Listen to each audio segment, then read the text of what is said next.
The auction platform was rough wood that splintered under bare feet, and Celeste Ashford tried not to think about how many desperate souls had stood on this exact spot before her, being sold like cattle to the highest bidder. The crowd gathered in the dusty square was a mixture of merchants, slavers, and opportunists, all looking for cheap labor, or worse. Lot 73, the auctioneer called out in a bored voice. Female, Omega, 22 years of age, healthy, no visible defects. Starting bid is 10 silver. Celeste kept her eyes on the ground, her white blonde hair falling forward to hide her face. This was the culmination of 2 years of steadily increasing debts that her Uncle Garrett had accumulated, debts he apparently had no intention of paying with his own coin or labor. When the collectors had finally come, he had offered them Celeste instead, his orphaned niece who had lived under his roof since her parents died when she was 5. 5 silver, someone called from the crowd. 3 silver, another voice countered, clearly seeing her as not worth even that much. The bids dropped lower and lower, and with each reduction, Celeste felt her worth being measured and found wanting. She had known her uncle didn't value her. He had made that clear enough over the years. But hearing it quantified in declining silver pieces was a special kind of humiliation. 1 silver coin, a gruff voice finally offered, and the crowd laughed. 1 silver coin, the price of a loaf of bread or a pint of cheap ale. That's what her life was worth. Sold, the auctioneer declared before anyone could offer less. To the gentleman in the gray cloak, for 1 silver coin. Rough hands grabbed Celeste's arms, hauling her off the platform toward a group of men who looked like every nightmare she had ever had about slavers. The man who had bought her, a scarred brute with cruel eyes, grinned as he held up the single silver coin between his fingers before flipping it to the auctioneer. "Worth every penny, I'm sure," he said with a laugh that made Celeste's skin crawl. "She'll fetch a better price in the eastern markets once we've broken her in properly." Celeste's blood ran cold. The eastern markets were notorious for trafficking in omegas, and breaking them in meant exactly what she feared it meant. She had been sold for a coin to men who would use and abuse her before selling her again to someone even worse. She tried to struggle, tried to pull away, but the hands holding her were too strong. The crowd was already dispersing, moving on to the next lot, completely indifferent to her fate. Her Uncle Garrett was nowhere to be seen. He had probably already taken his payment and left to drink away what remained of his conscience. "Please," Celeste whispered, hating how weak she sounded but too terrified to care. "Please, there's been a mistake. I'm not supposed to—" "Shut up," one of the slavers growled, backhanding her hard enough that she tasted blood. "You're worth 1 silver coin, girl. That means you're worth nothing. Better learn your place quick." They were dragging her toward a wagon when the sound reached them. It started as a rumble in the distance like thunder, but it grew louder and more distinct with each passing second. Not thunder. Footsteps, many footsteps, moving in perfect synchronization, accompanied by the distinctive sound of armor and weapons. The entire market square fell silent as an army appeared at the edge of the town. Not just any army. These were wolves in both human and animal form, moving with the kind of discipline and coordination that marked elite military forces. There had to be 200 of them at least, and they were all wearing matching armor marked with a crest that made several people in the crowd gasp in recognition. "That's the royal crest," someone whispered. "Those are the Alpha King's personal guard." The army spread out in a perfect formation, surrounding the entire market square in less than a minute. No one was getting in or out without their permission. And at the center of the formation, mounted on a massive black horse, was a figure who radiated power so intensely that every wolf in the vicinity, including Celeste, felt their knees want to buckle in submission. The Alpha King himself had come to this insignificant border town. He dismounted with fluid grace, and even though Celeste couldn't see his face clearly from this distance, she could feel the weight of his gaze sweeping across the square. When his eyes landed on her, held captive between 2 slavers, the temperature seemed to drop 20 degrees. "Release her." The command carried across the entire square with absolute authority, making it clear this was not a request. The slavers, who had been frozen in shock since the army appeared, now looked at each other in confusion. "Your Majesty," the one who had bought Celeste stammered. "There must be some mistake. We purchased this Omega legally. We have rights." "You have nothing." The Alpha King was moving toward them now, and with each step, his alpha power pressed down harder on everyone present. Wolves were dropping to their knees, unable to withstand the pressure. "That woman was promised to me 22 years ago, bound by contract between her father and my father. Which means every second you've held her against her will is an act of treason against the crown." The words hit Celeste like a physical blow. Promised to the Alpha King? 22 years ago. That was impossible. She would have known, would have been told. But even as the thoughts formed, pieces began clicking into place.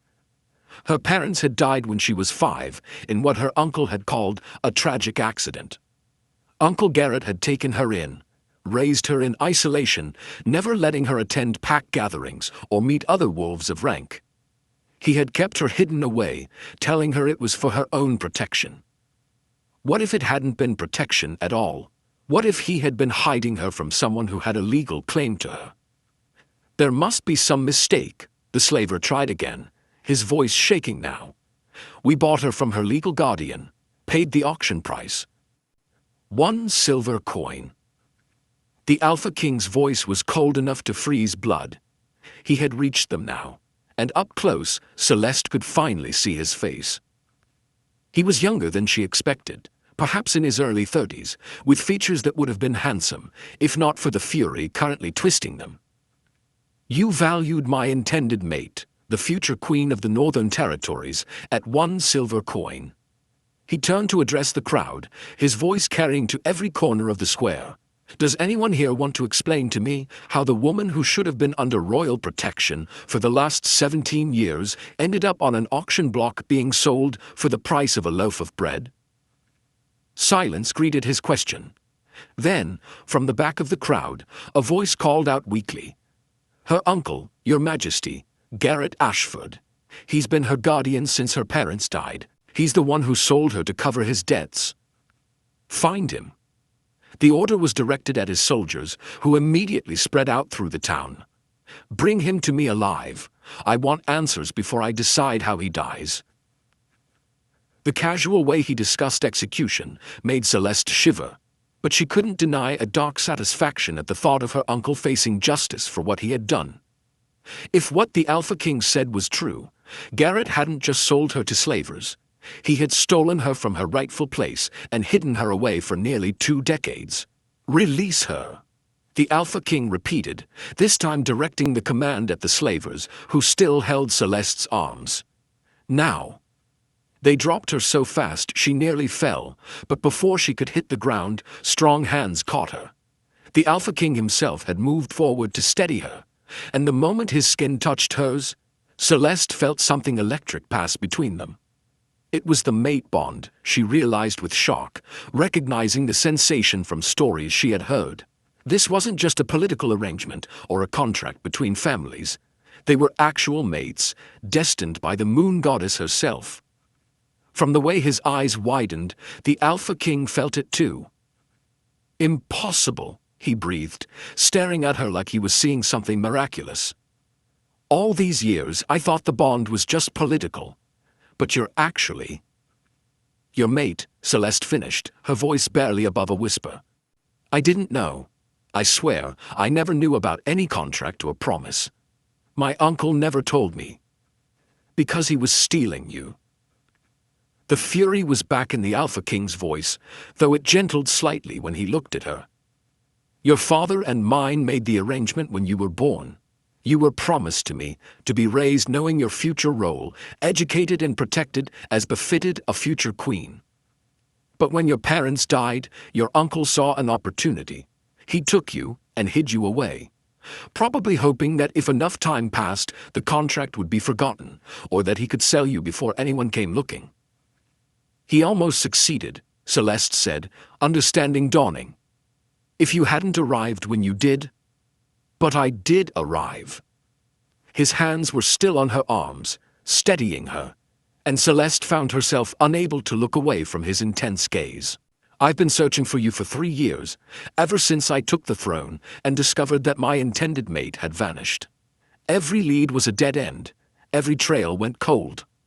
Until yesterday, when one of my scouts reported seeing a woman matching your description being brought to this auction. 3 years.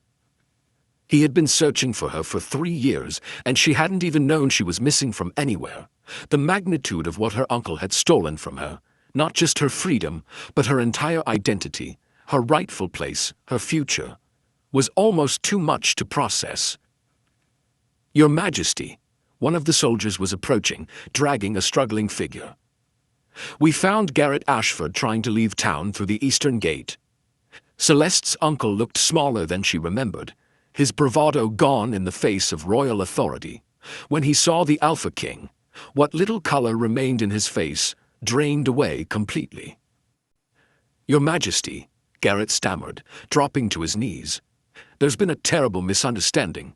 I can explain. Explain. The Alpha King's voice was deadly quiet. Explain how you stole a child who was under royal protection. Explain how you kept her hidden for 17 years, denying her education and preparation for her future role. Explain how you sold her, sold my mate, for 1 silver coin to slavers who intended to abuse and traffic her. I didn't know. Garrett's lie was obvious to everyone present. I thought the contract was void when her parents died. I was just trying to provide for her, and when the debts became too much. You sold her to save yourself. The Alpha King cut him off coldly. You took advantage of a 5-year-old child's grief and stole her future, and when your own debts caught up with you, you tried to dispose of her like garbage. He turned to his commander, a stern-faced woman who had been watching the proceedings with cold fury. Commander Aldrich, what is the penalty for kidnapping a member of the royal family? Death, Your Majesty. And for interfering with a royal contract? Death, Your Majesty. And for human trafficking? Death, Your Majesty. The Alpha King nodded slowly, his eyes never leaving Garrett's face. 3 capital offenses. That's impressive, even for a waste of life like you. But I think death would be too quick, too merciful for what you've done. He paused, and when he spoke again, his voice carried across the entire square. Garrett Ashford, you are hereby sentenced to spend the remainder of your life in the royal dungeons, performing hard labor to pay off your debts. Every day you will work, and every day you will remember that you had something precious in your care, a child who trusted you, a future queen who should have been protected, and you threw it all away for gambling and drink. Take him away. As the guards dragged the sobbing Garrett away, the Alpha King turned his attention to the slavers who had bought Celeste. His expression suggested he had something special planned for them too. You purchased stolen property, he said softly, and the gentleness of his tone was somehow more terrifying than shouting would have been. You intended to abuse and traffic a woman who belongs to the royal family. What do you think should happen to you? We didn't know, one of them pleaded. We had no idea she was 1 silver coin. The Alpha King's interruption was sharp. You looked at a young woman, evaluated her worth, and decided she was valued at less than a loaf of bread. Even if she hadn't been my intended mate, even if she had been just a random Omega with no one to protect her, that level of contempt for another living being tells me exactly what kind of men you are. He turned to Commander Aldrich again. Strip them of all assets, every coin, every possession, everything they own goes to the crown. Then brand them as slavers and release them into the territories. Let's see how they enjoy being on the other side of the transaction when they have nothing and no one will employ them. The sentence was harsh, but not fatal, and Celeste found herself surprised by the mercy. When she looked at the Alpha King questioningly, he seemed to read her thoughts. Death would be quick, he explained quietly. Living with the consequences of their actions, facing the same vulnerability and desperation they inflicted on others, will be a much longer punishment. And if they're found engaging in trafficking again, then they die. But everyone deserves one chance to become better than they were. The pragmatic mercy in his voice made Celeste see him differently. This wasn't just a powerful alpha throwing his weight around. This was a ruler who thought carefully about justice and consequences. As the various criminals were led away and the crowd began to disperse, the Alpha King finally turned his full attention to Celeste. Up close, she could see the concern in his eyes beneath the commanding exterior. "Are you hurt?" he asked gently. "Did they harm you?" "I'm fine," Celeste replied, though her cheeks still throbbed where the slaver had hit her. "Or, I will be. This has all been rather overwhelming. I can imagine." He hesitated, then said, "I know you were just rescued from being sold as property, and the last thing you probably want is to be told you belong to someone else, even if it's legal and for different reasons. But Celeste, I need you to understand something." She waited, and he continued. "The contract between our fathers was meant to protect you, to ensure you were raised with every advantage and prepared for an important role. It was never meant to be a prison or a burden. And now that I know we're actual mates, not just political partners, everything changes." "How?" Celeste asked, genuinely curious. "Because mate bonds can't be forced," he explained. "The moon goddess pairs souls that belong together, but she doesn't remove free will. Which means I'm offering you a choice, Celeste. Come with me to the royal territory. Let me show you what your life could have been, and could still be. Take time to heal from what you've been through. Learn about your heritage and your role. And then, when you're ready, decide if you want to accept the mate bond and become my queen." "And if I say no?" Celeste had to ask, even though some part of her already knew she wouldn't refuse. "Then I'll make sure you're safe and protected, help you build whatever life you choose, and step back. Your happiness matters more to me than any contract or political arrangement." He smiled slightly. "Though I'll admit I'll be hoping very hard that you say yes, because finding your actual mate is supposed to be a once-in-a-lifetime gift, and I'd be a fool to let you walk away without at least trying to win your heart." The honesty in his voice, the genuine respect for her autonomy despite all his power, made Celeste's decision easier than it probably should have been. "I'll come with you," she said. "Not because of the contract or because you rescued me, but because I want to know who I was supposed to be, who I could still become. And because the mate bond is already pulling at me in ways I don't fully understand yet." The relief and joy that flashed across his face was almost painful in its intensity. "Thank you. You have no idea what this means to me." "Actually, I think I might," Celeste replied, because she could feel it too. The way her wolf recognized his, the way something deep inside her had settled the moment he touched her. The sense of rightness that had nothing to do with contracts or obligations and everything to do with souls recognizing each other. The journey to the royal territory took 3 days, and during that time, the Alpha King, who insisted she call him Theron in private, told her everything she had missed. Her parents had been minor nobility, close friends with the former Alpha King. When Celeste was born and Theron was 10, the two fathers had recognized the potential for a strong alliance and had arranged a betrothal contract. Not uncommon among noble families, though usually everyone involved was informed and prepared. "You were supposed to come live in the palace when you were 12, Theron explained as they rode side by side through the forest. "Old enough to begin serious education, but young enough to adapt to court life. Your parents were excited about it, according to the letters in the archives.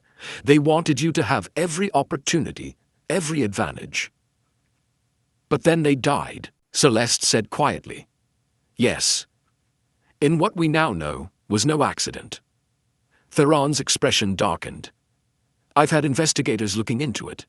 The evidence suggests your uncle arranged their deaths specifically so he could claim guardianship and keep you hidden." The words should have shocked Celeste, but they didn't. She had always known, on some deep level, that something about her parents' deaths didn't add up. Her uncle's story had too many holes, too many convenient details. Why would he do that? She asked. What did he gain by keeping me hidden? Control, power, the satisfaction of thumbing his nose at royal authority. Theron shrugged. Men like Garrett don't always have rational motives. Sometimes they just want to feel like they've gotten away with something. Over the 3 days of travel, Celeste learned more about the world she had been kept from, about pack politics and territorial boundaries, about the role of the Alpha King and the responsibilities that came with it. Theron was patient with her questions, never making her feel stupid for not knowing things she should have learned years ago. But more than the education, she learned about him. Not the Alpha King, but Theron, the man. He told her about taking the throne at 29 after his father's death, about the weight of responsibility and the loneliness of leadership. He shared his hopes for creating a more just society, his frustration with nobles who cared more about status than service. And slowly, carefully, he told her about searching for her. How he had taken the throne and immediately looked into the betrothal contract, only to discover that his intended mate had vanished years ago. How he had spent resources and time tracking down every lead, desperate to find her, not just because of the contract, but because something in him insisted she was important. I think my wolf knew, he admitted on the second night, as they sat by the campfire while the soldiers maintained a respectful distance. Even before we discovered the mate bond, I think some part of me recognized that you were meant to be mine. I wish I had known, Celeste said softly. All those years living with my uncle, being told I was worthless and unwanted. I wish I had known there was someone out there looking for me. That I had value to someone. You have value to me, Theron said fiercely. Not because of the contract or the mate bond, though those matter. But because you're brave and intelligent and kind, despite everything you've been through. You have worth, Celeste, regardless of whether anyone recognizes it. The palace, when they finally reached it, was beyond anything Celeste could have imagined. It was massive and beautiful, built of white stone that seemed to glow in the sunlight. Staff members lined up to greet their returning king, and Celeste was overwhelmed by the sheer number of wolves present. But what struck her most was how they looked at her, not with suspicion or judgment, but with curiosity and something that looked like relief. These people had been waiting for her, she realized. For 17 years, they had known their king had an intended mate who was missing, and her arrival meant something significant to them. "Welcome home, my lady," an elderly woman said with a deep curtsy. "We've been preparing for your arrival for many years. It's a joy to finally have you here." The rooms Theron gave her were larger than any space Celeste had ever occupied, with a massive bed covered in soft blankets, a bathroom with actual hot running water, and windows that overlooked mountains that seemed to stretch forever. It was overwhelming and wonderful and terrifying all at once. "Take your time settling in," Theron said gently. "You don't have to make any decisions or take on any responsibilities right away. Just rest, recover, and let yourself adjust to being safe." But that night, alone in her beautiful rooms, Celeste found she couldn't sleep.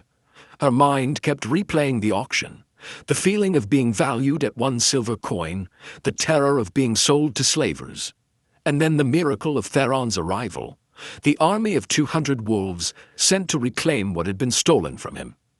She had gone from being worth nothing to being worth everything in the span of a few hours.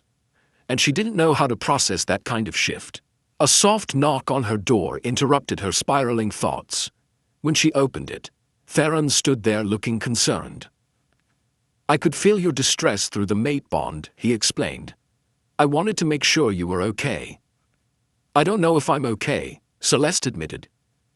"This morning I was being sold for a coin. Tonight I'm in a palace being told I'm a future queen.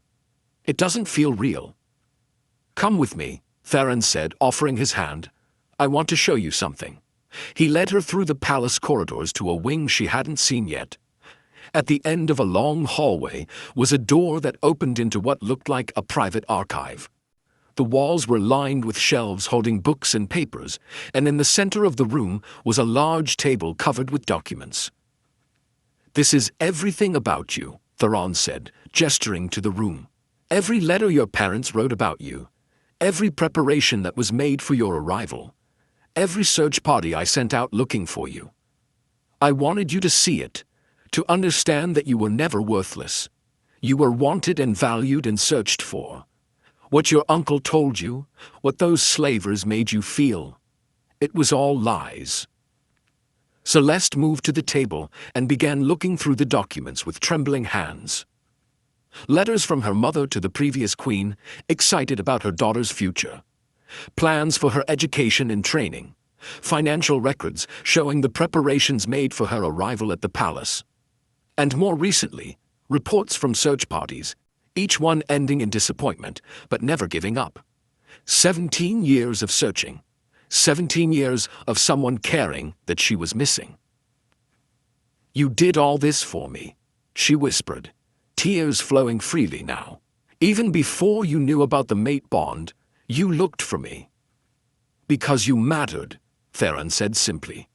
"Because a contract had been made, and I honor my commitments. Because somewhere out there was a young woman who should have been protected and wasn't, and that was unacceptable to me." Celeste turned to face him fully, and suddenly all the fear and uncertainty crystallized into perfect clarity. "I accept." "Accept what?" Theron asked, though hope was blazing in his eyes. "The mate bond. The role of queen. Everything." She moved closer to him, feeling the bond pull taut between them. "I know it's fast, and I know I should take more time to think about it. But Theron, you spent 3 years looking for someone you'd never met. You brought an army to save me from slavers. You showed me evidence that I was wanted and valued, even before you knew we were mates. How could I possibly walk away from that?" "Celeste," he breathed. And then she was in his arms, and he was kissing her like she was air, and he had been drowning. The mate bond flared between them, solidifying into something permanent and unbreakable. And Celeste finally understood what it meant to be home. When they finally broke apart, both breathless and glowing with happiness, Theron pressed his forehead against hers. "I promise you," he said quietly, "I will spend every day for the rest of our lives proving that you're worth more than every treasure in my kingdom combined." "I believe you," Celeste replied, and meant it. The official mating ceremony was held 2 weeks later, once Celeste had time to properly adjust and meet with royal tutors. Wolves from across the territory came to witness their Alpha King bind himself to the woman who had been sold for a single silver coin, and the symbolism was not lost on anyone. During the ceremony, Theron did something unexpected.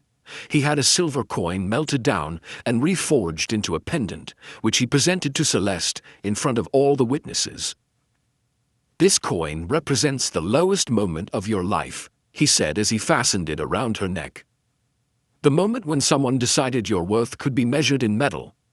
But I'm giving it back to you transformed, because you transformed everything the moment you came into my life. Wear it as a reminder that you can take the worst moments of your past and forge them into something beautiful." As Celeste touched the pendant, feeling its weight against her chest, she thought about the journey that had brought her here. From an orphaned child hidden away by a greedy uncle, to a woman sold for a coin to slavers, to a queen standing beside her mate in front of their people. She had been told she was worthless, but the Alpha King had brought 200 wolves to prove otherwise. She had been sold for nothing, but found she was worth everything to the one person who mattered, and when they sealed their bond with a kiss that sent sparks of magic dancing through the air around them, Celeste knew with absolute certainty that she had found exactly where she belonged. The woman sold for a coin had become the most valued treasure in the kingdom, not because of any contract or political arrangement, but because the Alpha King had looked at her and seen not what she lacked, but everything she was and could become. Sometimes the lowest moment of your life is just the universe clearing space for something extraordinary. Sometimes being sold for nothing is the first step toward discovering you're priceless. And sometimes, when you're at your most vulnerable and helpless, an Alpha King arrives with an army to remind the world that you were never worthless. You were just waiting for the right person to recognize your true value.